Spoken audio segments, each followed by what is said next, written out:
xibaar yu wér te wóor ca tàng ba abonnez-vous pour ngeen di mën di jot suñuy vidéo. dal leen ak jàmm seen bi di Buzz 221HD démb ci tirage au sort bi ñu daan amal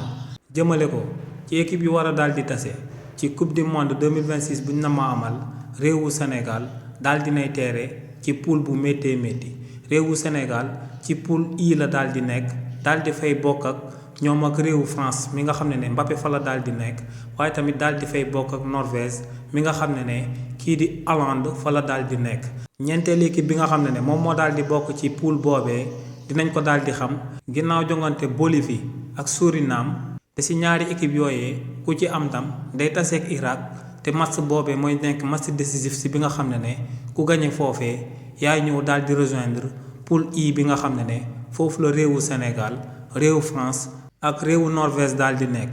ginnaaw nag bañ amalee tirage au sort boobee ba noppi kii di Didier Deschamps di entraîneuru waa France yëkkati na ay kàddu daal di koy jëmale si li ni mel. kii di Didier Deschamps ne donte poule bi nga xam ne moom la réewu France daal di teeree du aku poule bu yomb waaye ne mënoon naa gën a daal di ñàng pour réewu France. waaye tamit ne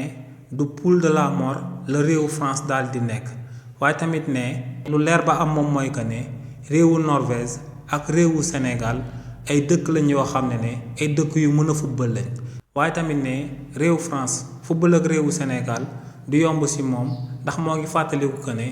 ñaar fukki at ci ginnaaw réewu Sénégal dooroon na fi réewu France te ne lu leer ba am moom mooy que ne loolee ak source de motivation la pour joueurs sénégalais yi waaye nag ne lu leer ba am moom mooy que ne moom équipe bu baax a baax la yor te wóolu na bu baax effectif bi nga xam ne moom la nama daal di yóbbu ci coupe du monde bi. waaye tamit kii di Pape Thiaw di entraîneuru gaynde yi ci réewu Sénégal fësal na ay kàddu tamit daal di koy jëmale ci tirage au sort bi nga xam ne moom lañ daan amal démb te réewu Sénégal war see taseeg réewu France ak réewu Norvège te di xaar seen prochain adversaire bu ñu xamagul. kii di Pape Thiaw ne lu leer ba am moom mooy que ne poule bi nga xam ne si la réewu Sénégal daal di nekk poule la bu difficile waaye nag ne coupe du monde pour nga daal di koy gagné faaw nga daal di taseeg ngonk yi ñu dàq football te boo génnee sa poule boobee mun ngaa am 1000 chance nga daal di gagné coupe du monde. ne donte poule bi nga xam ne moom la réewu Sénégal daal di bokk du poule bu yomb détermination ak xarañteef dëgg moom moo leen ciy daal di génnee waaye nag ne moom am na effectif boo xam ne wóolu na ko te ne fas yéene nañu def jom fulla ak fayda ngir fexe sori lool ci coupe du monde bi nga xam ne moom lañu war a daal di amal en 2026. xibaar yu wér te wóor ca tàng ba abonnez-vous pour ngeen di mën di jot suñuy vidéo.